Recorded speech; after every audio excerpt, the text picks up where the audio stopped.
السلام علیکم ګرانو دوستانو، تاسو ته بیا هم ښه راغلاست وایم. نن غواړم د کلچو پخولو طریقه در سره شریکه کړم چې ډیر اسانه او په کم وخت کې تیاریږي. 2 هګۍ، 1 ګیلاس بوره، نیم ګیلاس غوړي،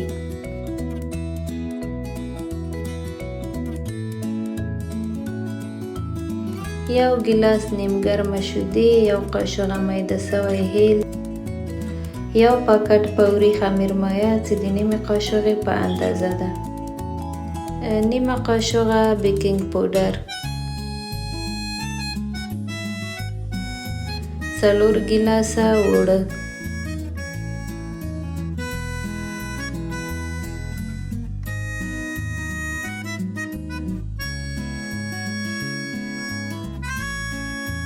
لږ ذره غوړي به د اوړو په سر باندې واچوئ چې د کلچو جوړولو په وخت کې لاسو پورې مو ونه نښلي.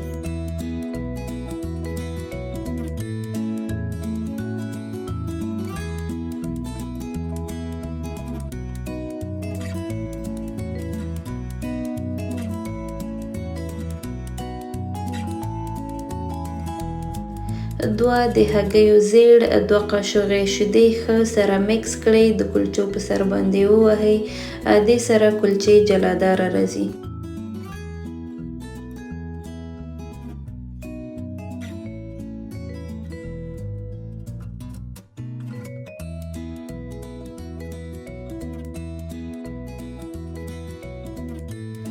دغسې به کنجد او سیادانه د کلچو په سر باندې واچوئ.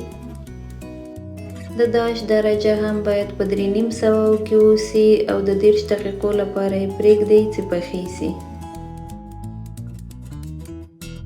که مو ویډیو خوښه سوې وي لایک او سبسکرایب مو هیر نسي دوستانو.